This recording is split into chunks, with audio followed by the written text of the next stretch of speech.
शुरू हो जाते हैं क्वेश्चन नंबर 1 से।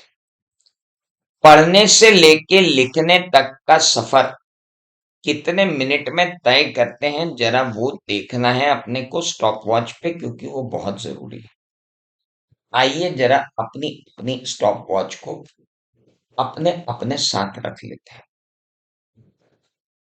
ये रही मेरी स्टॉप वॉच, इस पर मैंने लगा दिया है timer.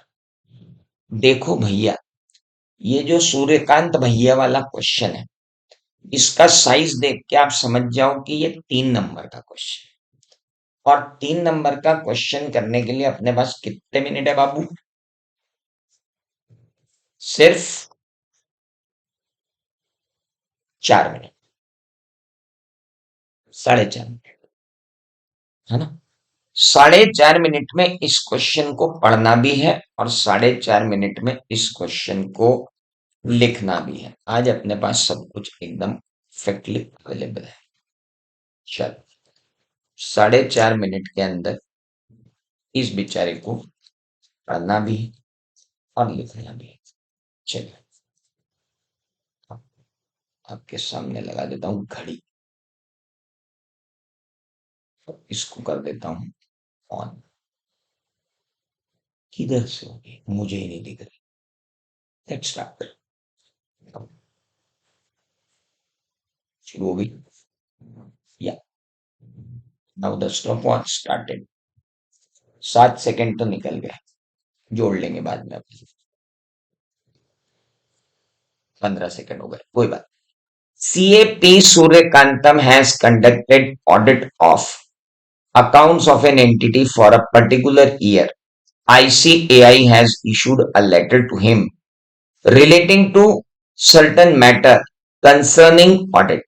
He did not even bother to reply to the letter despite of reminders. Discuss which fundamental principle governing the professional ethics is disregarded by him. 48 second में से 15 सेकंड में हटा देता हूं, तो 48 में से 10 गए 38 सेकंड, और 38 सेकंड में से भी 5 हटा दिए, तो 33 सेकंड में मैंने इसको पढ़ कर दिया। 33 सेकंड्स के अंदर मेरा ये क्वेश्चन पढ़ने के बाद मुझे समझ में आ गया कि ये प्रोफेशनल बिहेवियर की बात कर रहा है और ये प्रोफेशनल बिहेवियर सही नहीं है।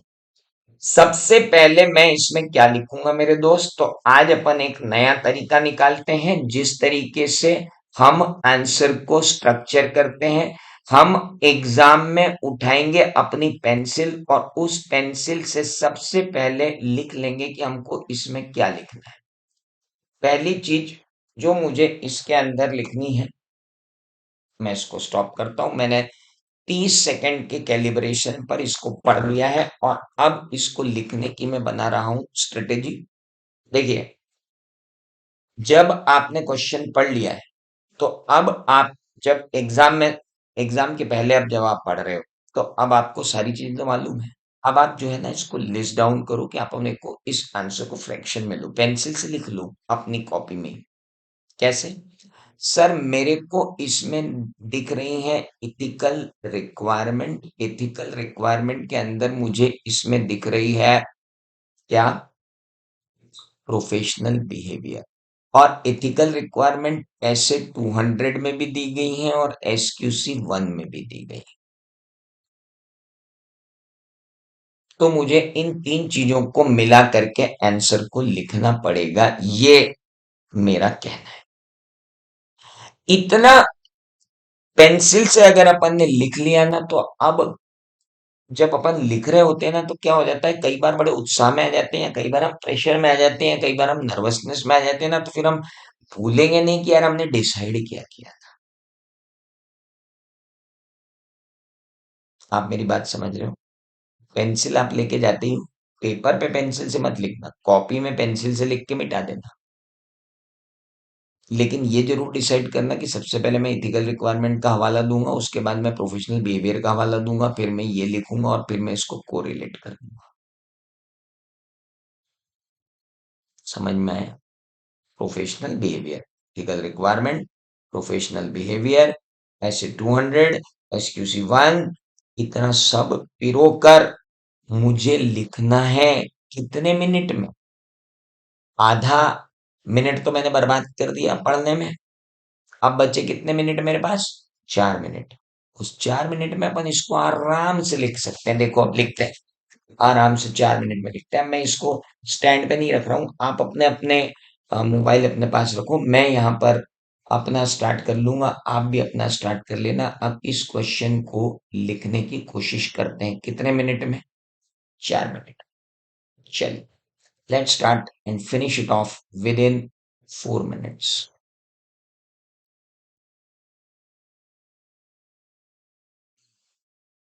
Reset, start. चलिए, लिखिए मेरे साथ।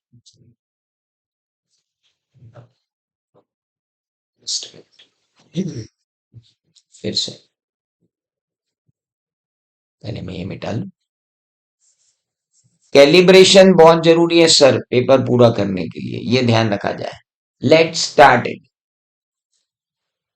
According to SA200 and SQC1. There are ethical requirements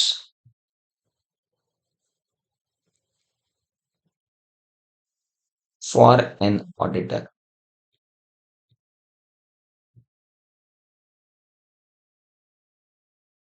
Discharge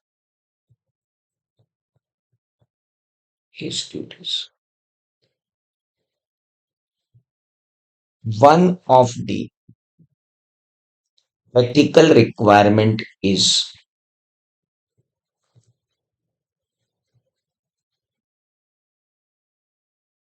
professional behavior.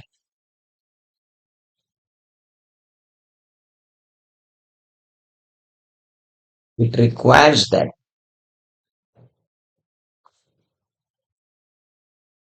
CA should behave in such a professional manner,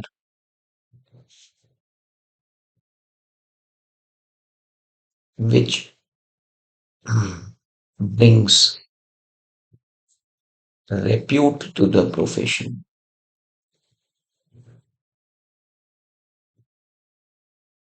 and should not behave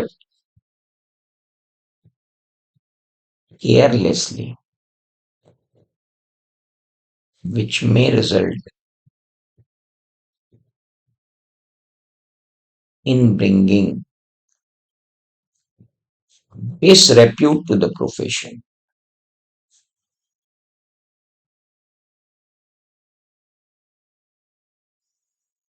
In the given case,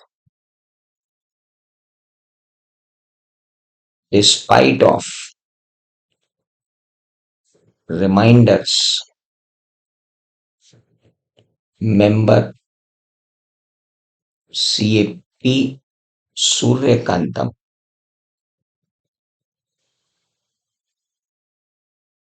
is not responding to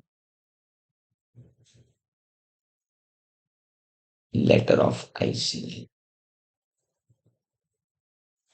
This careless attitude shows his behavior is unprofessional.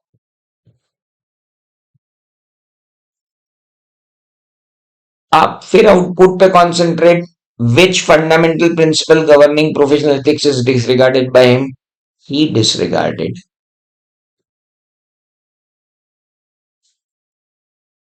Professional behaviour,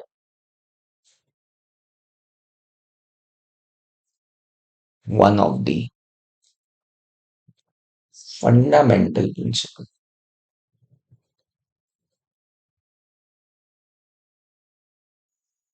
3 minute 35 second 59 millisecond में खत्म हो गया।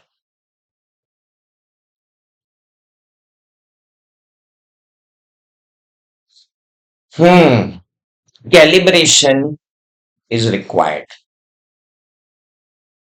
Asset 200 का नाम और SQC 1 का नाम नहीं लिखने के नंबर तो नहीं कट जाएंगे? ऐसे तो नहीं कटना चाहिए क्योंकि आपने दोनों के नाम सही लिख दिए और आपने इथिकल रिक्वायरमेंट लिख दी। पर बेटर है कि उनके नाम भी दे दें। सर का नाम याद नहीं आया तो कम से कम ये दो दे दें। सर ये दो भी याद नहीं आए तो फिर आप 1.5 नंबर कटवाने के लिए तैयार है। Is that clear? चलो आगे बढ़ते हैं। फिर से 3 नंबर का एक क्वेश्चन आता है। Restart. A chartered accountant in practice issued certificate showing original cost of plant and machinery installed in the premise of client for rupees 9 crore to save some regulatory fees for his client. However, original class of plant or cost of plant and machinery was 15 crores as per the records of the client. Which fundamental principle governing professional ethics is violated? हमें समझ में आ गया कि बाबू एक तो हमको लग रहा है कि इंटीग्रिटी लूज की गई है ना? लग तो ये भी रहा है कि फेमिलियरिटी थ्रेट में भी आ गया है, बट फेमिलियरिटी थ्रेट नीचे आएगा। तो एक बात तो इंटीग्रिटी गड़बड़ है, दूसरी बात ऑब्जेक्टिविटी गड़बड़ है। इंटीग्रिटी के कारण ऑब्जेक्टिविटी तो गड़बड़ होगी ही, तो हमको समझ में आ गया कि अब क्या करना है। अब हम लिखना चालू करते हैं। 54 सेकंड हो चुके हैं हमको समझते समझते। और अगर ये 54 सेकंड 55 सेकंड शुरू के 15 मिनट में ही निपटा दिए जाए, जो हमारी 15 मिनट की स्ट्रेटेजी है, 15 मिनट में हम अपनी कॉपी के सबसे पीछे वाले पेज पर क्या पेंसिल से कुछ लिख सकते हैं? No, you are not allowed to write anything on your copy और on your paper during those 15 minutes. But in those 15 minutes, you can once read the paper whole and you can धीरे धीरे पढ़ो, भले 15 question पढ़ो। 29 question में से 15 ही पढ़ पाओ 15 मिनट में, लेकिन ध्यान से पढ़ना ताकि दूसरी बार जब पढ़े ध्यान से पढ़े। आइए, अब यहाँ पे हमको क्या लिखना है? सर ये इंटीग्रिटी है। फिर से वही लिखेंगे अकॉर्डिंग टू ऐसे 200, है ना? पूरा सेम टू सेम यहीं से उतर के आएगा। ऑडिटर्स डिस्चार्ज ये वाली लाइन तो एज इट इज उठ के आएगी।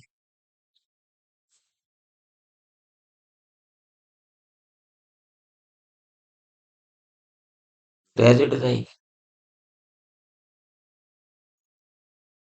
लिखोगे तो समझ में आएगा, नहीं लिखोगे तो कैसा समझ में आएगा बाबू कि कौन सी लाइन रिपीट करनी है? ये तो लिखने पे ही समझ में आता है ना बाबू। अपन खुद लिखेंगे तो समझ में आएगा कि ये लाइन तो रिपीट मार दो। अब इसमें से क्या हटा दो? प्रोफेशनल बिहेवियर हटा दो और क्या लगा दो? ऑब्जेक्टिविटी। इम्पार्शियल होना चाहिए, पार्शियल हो गया। एंड इंटीग्रिटी, उससे तो बेईमान नहीं होना चाहिए। फिर लिख दो which requires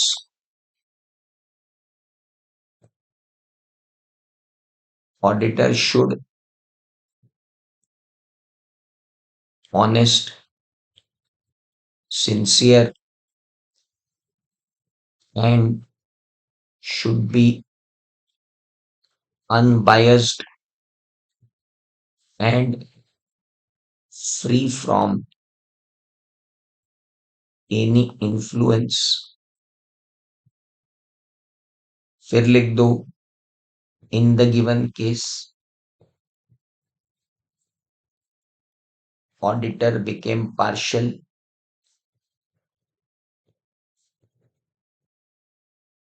and became too sympathetic to client. For what? too sympathetic to client for getting him benefited through less tax, that too computed by violating law.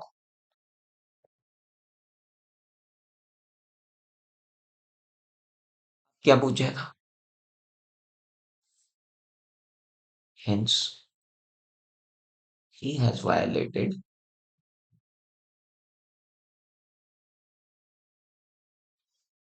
objectivity of fundamental rights.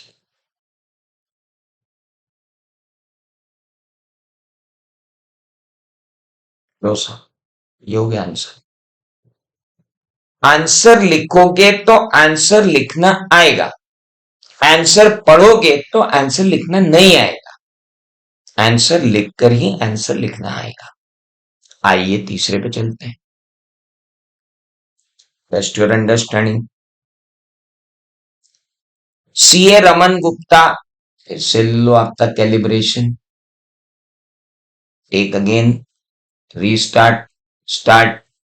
CA Raman Gupta is offered appointment as auditor of the company. One of his distant uncle held some share in some company.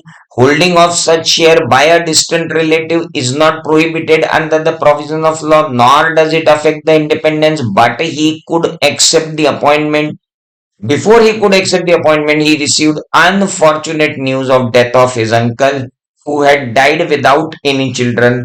He came to know that he was a nominee of these shares having substantial value. It landed him in a tricky situation. What should be the proper course of action for him? Sir बहुत clear आ गया कि इसकी तो self interest threat जब appointment लेने की बात चल रही थी तब तो नहीं थी, लेकिन अपॉइंटमेंट लेता उसके पहले ही क्या हो गई? सेल्फ इंटरेस्ट थ्रेट आ गई। अगर कोई थ्रेट आती है तो उस थ्रेट को या तो एलिमिनेट करो या एड्रेस करो। एड्रेस और एलिमिनेट हो जाए तो एक्सेप्ट करो, और अगर एड्रेस और एलिमिनेट ना हो तो रिफ्यूज कर दो। अच्छा, मतलब यही बात बोलनी है। Okay, stop. 1 मिनट 13 सेकंड चले गए क्योंकि ये 4 नंबर का क्वेश्चन था। हमारे पास अभी 6 मिनट हैं। इस 6 मिनट में हम क्या लिखेंगे, कैसे लिखेंगे? According to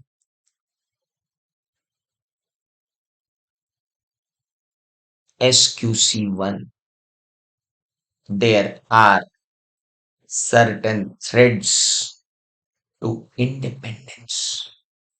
One of them is self-interest thread, which may affect the independence of auditor. While accepting an engagement, auditor should ensure that ethical requirement of independence have been complied with. Independence की requirement complied with हो रही है। He should ensure it. Then if after obtaining the audit there arises certain threats, auditor should address those threats. Auditor should address those threats or eliminate those threats. Once those threats are eliminated, once those threats are addressed, he can accept the appointment. And if he feels that he cannot address or eliminate those threats, he should not accept such an appointment. तो हमने कहा what should be the proper action for him? Sir proper action ये हुआ कि उन्हें अपनी threat को eliminate करना पड़ेगा या उन्हें अपनी थ्रेट को एड्रेस करना पड़ेगा, और अगर ये एड्रेस और एलिमिनेट हो जाती हैं तो अपॉइंटमेंट एक्सेप्ट करो, और एड्रेस और एलिमिनेट नहीं होती हैं तो एंगेजमेंट मत लो, और अगर बाद में लेने के बाद ही आ जाए तो विड्रॉ करो। याद आ गया? Good. Let's go to fourth. A chartered accountant receives about 40% of his total audit fees from a single client. Discuss how could it affect the independence of chartered accountant as an auditor of this client. What are the types of threats referred to it? Whenever there is an undue dependence on the fees of one of the client, it would create a self-interest threat as defined under ethical requirements of SQC1. In the given question, chartered accountant received about 40% of his total audit fees from a single client. It would affect the independence of chartered accountant as an auditor to this client because this is a self-interest threat. Is that clear? उतना लिखेंगे, काम खत्म। Address लिखना बहुत जरूरी है। SQC1 लिखूंगा, undue dependence on fees लिखूंगा। ये वर्ड अगर नहीं आया मेरे आंसर में तो मुझे मार्क्स मिलने वाले नहीं हैं। अगर मैंने सेल्फ इंटरेस्ट थ्रेट नहीं लिखा तो मुझे मार्क्स मिलने वाले नहीं हैं। समझ में आया? 2 नंबर में पूछेगा वो ये क्वेश्चन, और ये चीजों के 2 नंबर वो आपको दे। फिर आता है टेस्ट योर अंडरस्टैंडिंग 5। सीए मुरली माधवन ने प्रोवाइड किया अकाउंटिंग और बुककीपिंग सर्विसेज लीडिंग एनजीओ को, और उसी को उन्होंने कहा कि ऑडिट कर दो। आइडेंटिफाई और discuss what kind of threat to independence में इन्वॉल्व। फिर से चालू हो जाएंगे। According to SQC1 there are fundamental principles of independent ethical requirements under which independence objectivity is one of the fundamental requirement which requires auditor to be independent. This independence can be threatened by various threats, and one of the threat is self review threat. Self review threat की definition कि self review threat is a threat where the auditor is auditing a subject matter which involves his own professional judgment taken in previous audit or non-audit assignment। याद करो, ये याद होना चाहिए। अगर ये याद नहीं होगा तो मतलब ही नहीं रह जाएगा दोस्त। याद आ गया? बिल्कुल ऐसे ही लिखना है अपने को। Question number 6। Auditor of the company have only relied upon management representation letter regarding the treatment of certain tax matter under the appeal by the company. Auditor have not carried out any other audit procedure to justify management's treatment of the said tax matter under appeal in a financial statement. What lacking on the part of auditor in such a situation? बताओ बताओ, क्या lack कर रहा है? कौन सा standard लगाऊं? जल्दी बताओ मेरे भाई, कौन सा स्टैंडर्ड लगाऊं? ऐसे 200 लगाऊं कि SQC1 लगाऊं? क्या लगता है आपको यहाँ क्या हुआ है? क्या लग रहा है? ऐसे 200 लगा दूं? 200 के अंदर कौन सा टॉपिक लगा दूं? कौन सा टॉपिक लगा दूं? Professional scepticism. क्या बात है! इसी को तो कहते हैं राइटिंग प्रैक्टिस। मैं थोड़ी टिपवा रहा हूं। Lack of professional scepticism. Professional skepticism is an attitude of questioning mind उससे ऑडिटर को दो फायदे होते हैं। एक तो he can identify the indications of material misstatement, and second, he can critically examine the audit evidence. Here, he is lacking in critically examine the audit evidence. Critical examination कर ही ना रहा है वो audit evidence से, different sources से audit evidence लेके उनको match करना चाहिए, वो नहीं कर रहा है। तो क्रिटिकली एग्जामिनेशन उसने नहीं किया है, इसलिए प्रोफेशनल स्केप्टिसिज्म का वायोलेशन हुआ है। इतना लिखना था, 3 से 4 मार्क्स आएंगे। इंडिपेंडेंस की डेफिनेशन नहीं लिखनी बेटा, मैंने कहा लिखी किसी क्वेश्चन में। चिराग as a part of articled training in part of engagement team conducting audit of a company, he has read somewhere that engagement letter issued by auditor to client also include expected form and content of the auditor's report. He was at loss to understand how could an auditor include form and content of the report beforehand. भाई साहब यहाँ पर लिखना है ऐसे 210 audit engagement letter issue किया जाता है। उस ऑडिट एंगेजमेंट लेटर में एक्सपेक्टेड फॉर्म एंड कंटेंट बोला जाता है। एक्सपेक्टेड फॉर्म एंड कंटेंट का मतलब होता है कि रिपोर्ट का एक फॉर्मेट क्या रहेगा और उस फॉर्मेट के अंदर फाइंडिंग्स किस तरीके से लिखी और रिपोर्ट की जाएंगी। These are subject to change with the finding. We are just having a tentative idea about what should be the format and content of the report. It is a letter. We are not giving any opinion. We are giving an idea about how the opinion will be presented. We are giving an idea about how the opinion will be presented. That is why it is called test your understanding 7. ओ भाई समझ में आया?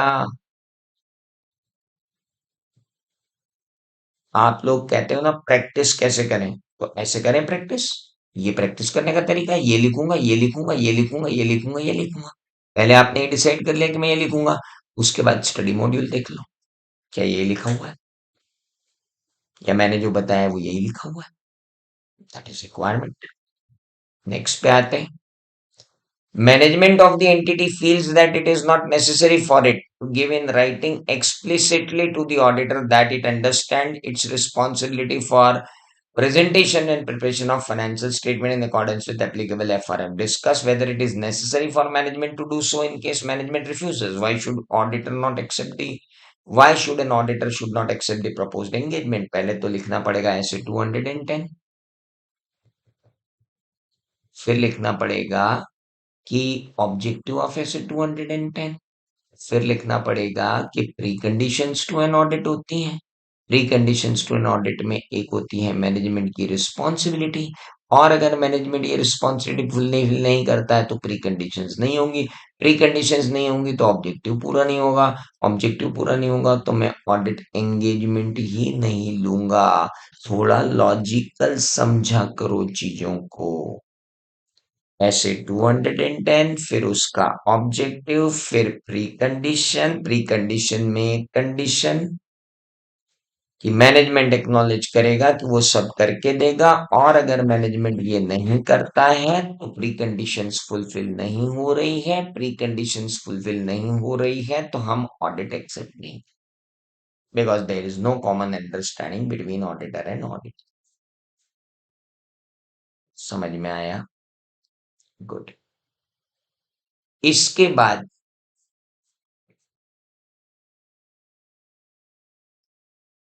पीके Nair is offered appointment as auditor of a company engaged in providing tourism services. While making due diligence of the proposed client, he comes to know that there have been raids on premises of company and residences of director by National Investigating Authority on suspicion of link with terror outfit. It has been followed up with the searches by Enforcement Directorate hunting for illicit money trail. There is a strong suspicion of tourism services provided by company being faced of the terror funding. Should the proposed offer be accepted by him? No. Auditor appoint हो रहे हो क्या? हाँ, तो फिर लिख देंगे asset 220 लिखूंगा, उसके अंदर लिखूंगा continuance and acceptance of client, उसके अंदर लिखूंगा integrity of client, integrity of client की सारों पांचों छह कंडीशन जो अभी अपन ने देखी वो सब लिख दूंगा और बोलूंगा कि इन छह कंडीशंस में से मैक्सिमम कंडीशन इस केस में दी हुई है, इसलिए ऑडिट एक्सेप्ट नहीं करना चाहिए।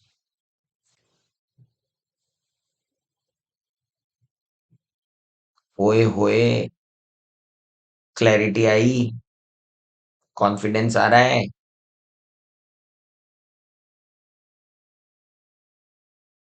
बेटा क्लास से तो अच्छा समझ में आएगा ही ना, दूसरी बार पढ़ेंगे तो गधा भी पढ़ा दे तो अच्छा समझ में आता है। ये तो मैं ही पढ़ा रहा हूँ जिसने पढ़ाया, तो दूसरी बार तो अच्छा समझ में आएगा ही ना। ये तो रिवीजन इस और सब चीजें होती काहे के लिए। सेकंड टाइम जो पढ़ेगा तो उसको तो अच्छा ही समझ में आएगा, कोई गधा भी पढ़ा देगा तो सेकंड टाइम अच्छा समझ में आएगा। यहाँ तो मैं पढ़ा रहा हूँ तो, और तो आप कौन से गधे से कम और ठीक है, कोई बात नहीं। अब आगे बढ़ते, question number 10। CA Arpita has joined a mid-sized CA firm recently. She finds that parent remained too busy and the firm is proposing to accept the audit work in the areas which it has no experience or capabilities. She finds that partners remain too busy and the firm is proposing to accept an audit work in areas which it has no experience. The firm is proposing to accept the audit of some entity engaged emerging fintech sector. Such audits may be requiring extensive use of technology and data analysis. However, said firm has no such capabilities and trained personnel. Discuss. अरे लो ही मत, audit लेने के पहले चार condition लिखवाई थी, पहले तो वो चार कंडीशन लिखेंगे, ऐसे 220 लिखेंगे, ऐसे 220 की वो चार कंडीशन लिखेंगे। उस चार कंडीशन में एक थी कैपेबिलिटी, इंटीग्रिटी के बाद कैपेबिलिटी, उस कैपेबिलिटी पे जाके पॉइंट आउट कर देंगे, काम खत्म हो गया। इसकी सी इज ओवर। लेकिन अभी मैं आपके लिए लाया हूं RPP Mei 24, जाना मत, कल का आधा घंटा चालू हुआ है। May 24 RTP, CAX has been offered audit of financial statement of TDK Industries, a partnership firm. Prior to accepting the proposed offer, he insists upon obtaining an agreement of management regarding acknowledgement of its responsibility of having proper process in place to ensure that financial statements prepared are free from material misstatement. However, management is of view that it is auditor's duty to detect material misstatement in financial statement, and such an assistance by auditor is totally uncalled for. Whose view is proper? Also discuss the reason for arriving at your conclusion. What should be the likely proper course of action for CAX in above situation? तीन question पूछिए। अब देखो, जब आपसे multiple question एक ही question में पूछे जाते हैं तो आप कैसे लिखोगे? समझ में तो आ गया आपको कि क्या है, समझ में तो आ गया कि ऐसे 210 है and one of the pre condition है कि मैनेजमेंट एक्नॉलेज कर रहा है अपनी रिस्पॉन्सिबिलिटी की वो इंटरनल कंट्रोल लगाएगा ताकि financial statement fraud and manage को। वो यहाँ मैनेजमेंट वाड़ीबाजी कर रहा है कि हम नहीं देंगे और miss material miss statement detect करना तो तेरा काम है बाबू। पहला प्रोविजन लिखना पड़ेगा, पहले तो लिखना पड़ेगा ऐसे 210 और उसका नाम, फिर लिखना पड़ेगा one of the pre conditions ये है कि मैनेजमेंट एक्नॉलेज करे कि इंटरनल कंट्रोल लगाएंगे ताकि मटेरियल मिस स्टेटमेंट से फ्री रह सके फाइनेंशियल स्टेटमेंट।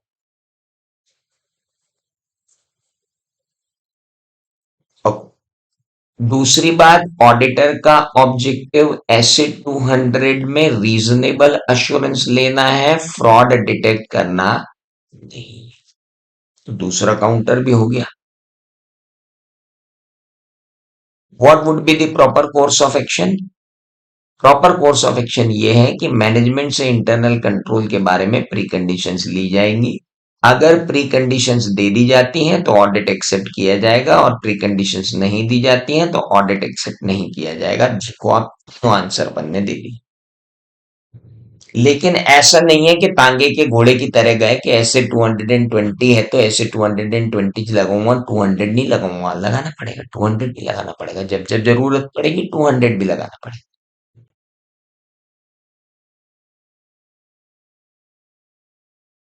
जब जब जरूरत पड़ेगी 200 भी लगाना पड़ेगा। इसके बाद, ऐसे 220 is premised on the basis that firm is subject to SQC.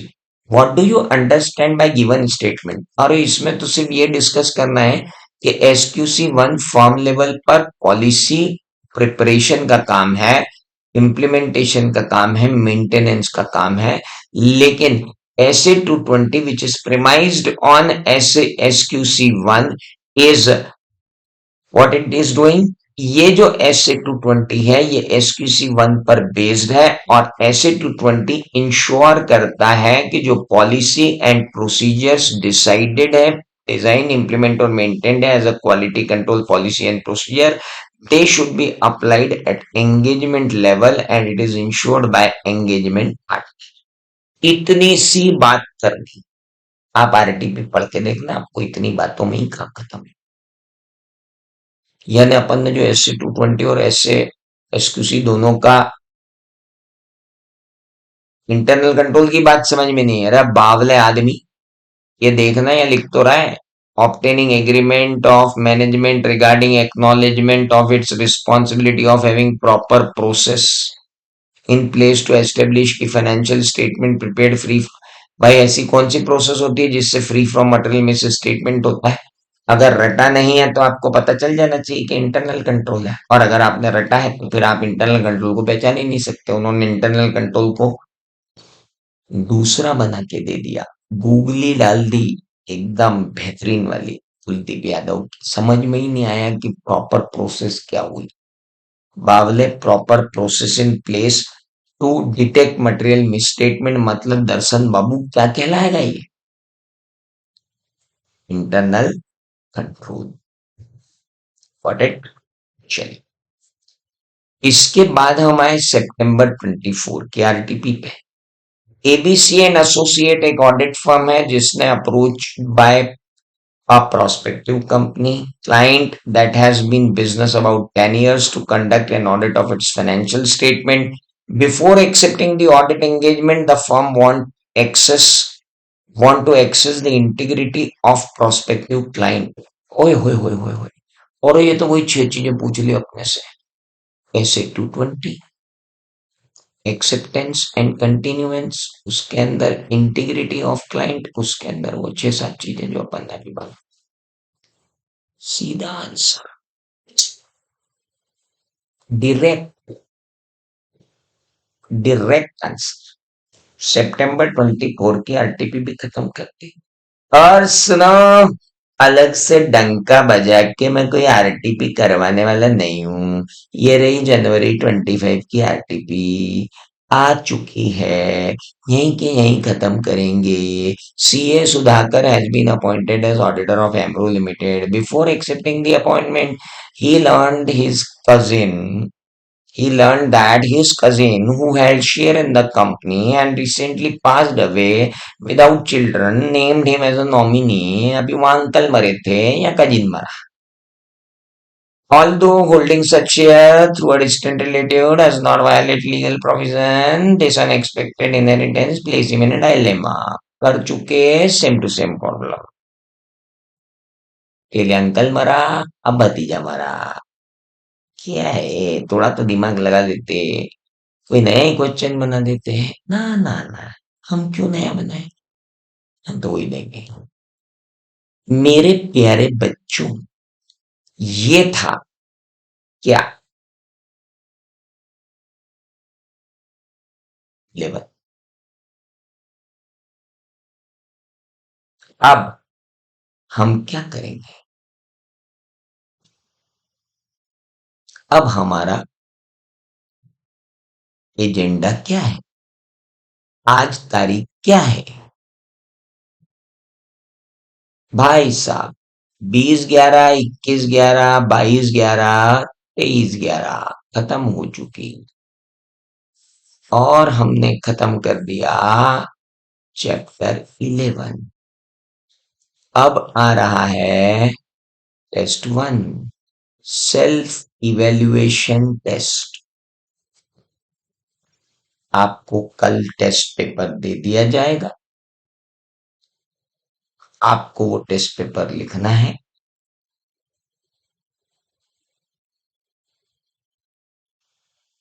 और वो टेस्ट पेपर लिख कर फिर थोड़ी देर बाद उसको सजेस्टेड भेजा जाएगा।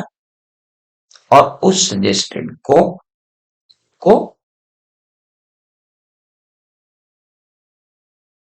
पास।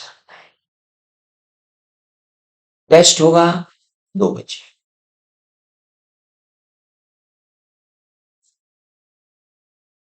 2 बजे आपको आपका पेपर मिल जाए। कहाँ मिलेगा? ऐप पे असाइनमेंट सेक्शन में आपको आपका पेपर डाल दिया जाएगा। आप उसे सेल्फ इवेल्युएट कर लेना। लेट वेट रखने का कोई मीनिंग नहीं है। कारण क्या है कि एग्जाम का टाइम भी अपना 2 से 5 रहता है। तो हम हमारी बायोलॉजिकल क्लॉक जो सोचने की रखेंगे वो 2 बजे की रखेंगे। समझ में आया? एकदम एग्जाम कंडीशन। और घर पर ईमानदारी आपके साथ है। देखो, स्टॉप वॉच आपके साथ रहेगी, टाइम पेपर पर लिखा रहेगा, स्टॉप वॉच आपके साथ रहेगी। और जितने घंटे पेपर पे लिखे हैं उतने घंटे में आप वो पेपर खत्म कर दें। ईमानदारी आपके साथ।